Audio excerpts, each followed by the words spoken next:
बिस्मिल्लाहिर्रहमानिर्रहीम। सामीन, आज हम लोग बात करेंगे उमर अता बंदयाल साहब जो पाकिस्तान के चीफ़ जस्टिस हैं, जो रिटायर हो गए हैं, उनकी रिटायरमेंट और उनकी परफॉर्मेंस के ऊपर बात करेंगे। सामीन, पाकिस्तान में बहुत सारे चीफ़ जस्टिस आए और उनमें बहुत अच्छे चीफ़ जस्टिस भी थे, जिनमें जस्टिस कॉर्नेलियस जो हैं वो बहुत अहम हैं, जिन्होंने इवन के वो क्रिश्चियन थे तो वो कहते थे कि जो इस्लाम है और शरिया है इसका इस्तेमाल किया जा सकता है सोसाइटी की बेहतरी के लिए, सोशल वेलफेयर के लिए।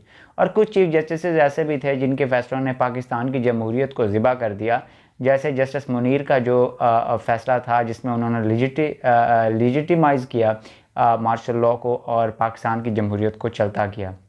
तो सामीन, जस्टिस जो अता बंदयाल साहब हैं वो ये कहाँ फॉल करते हैं। तो सबसे पहली बात हम देखते हैं कि उनसे जो गलतियाँ हुई वो कौन सी थी।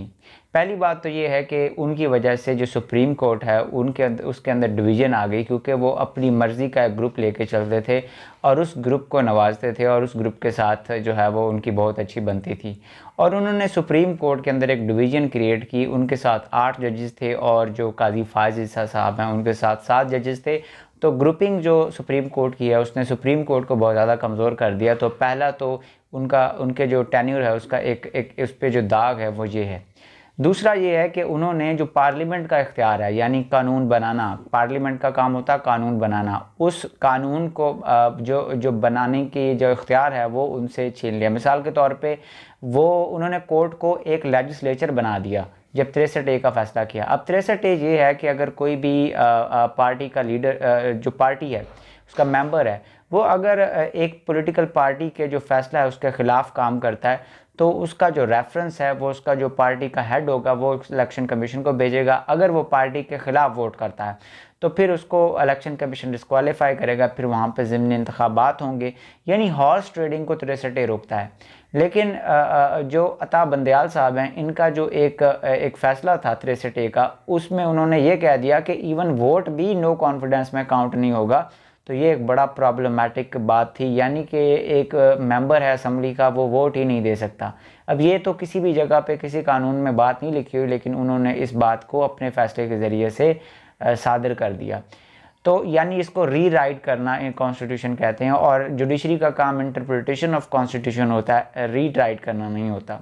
दूसरी बात यह है कि उमर अता बंदयाल जो थे उनके अंदर पेशेंस की कमी थी। मिसाल के तौर पे जब लाहौर हाई कोर्ट ने पंजाब के फ़ैसले दिया कि पंजाब में 90 दिन में इलेक्शंस करवाए जाएं असम्बली की तहलील के बाद, तो जनाब उस वक्त जो गवर्नमेंट थी वो इंट्रा कोर्ट अपील में चली गई।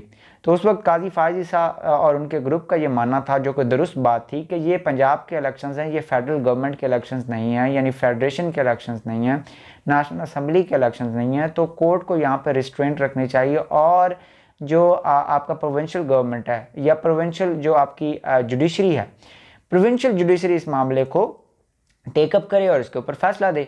मगर जस्टिस उमर अता बंदयाल ने वो 3 दिन इंतज़ार नहीं किया और उन्होंने अज़ खुद नोटिस ले लिया 184(1) के तहत, और उन्होंने क्या किया, सुओ मोटो की प्रोसीडिंग शुरू कर दी।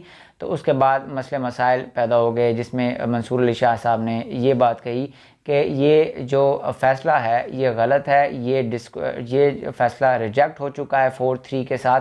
तो ये जो मंसूर अली शाह साहब थे उन्होंने ये बात कोर्ट में की। तो ये बहस शुरू हो गई कि ये फ़ैसला रिजेक्ट हुआ है 4-3 से, या ये जो है वो 3-2 से एक्सेप्ट हुआ है। तो इस पर गवर्नमेंट को एक चांस मिल गया और गवर्नमेंट ने कॉन्स्टिट्यूशन को तोड़ दिया। 90 डेज़ में इलेक्शन ना करवा के कॉन्स्टिट्यूशन की तजियाँ बिखेर दी। तो इसमें उमर अता बंदयाल साहब का एक किरदार हमें नज़र आता है। उसके बाद कुछ हद तक वो लीनियंट भी नज़र आए पाकिस्तान तहरीक इंसाफ के ऊपर। मिसाल के तौर पे 25 मई 2022 को जब इमरान खान साहब आ रहे थे अपना एक मार्च लेके इस्लामाबाद पे, तो सुप्रीम कोर्ट ने कहा कि दोनों पार्टियां, गवर्नमेंट एक दूसरे के साथ नेगोशिएशन करे और प्रोटेस्टर्स को अंदर नहीं आने दिया जाना चाहिए रेड जोन में, मगर इमरान खान साहब लेके आ गए। तो उसके बाद हुआ ये कि जब कोर्ट में कंटेम्प्ट की प्रोसीडिंग्स की बात हुई तो उस वक्त लीनियंट हाथ रखा उमर अता बंदयाल साहब ने। तो ये भी उनके ऊपर एक इल्ज़ाम है कि वो PTI की तरफ जो है वो एक झुकाव रखते हैं।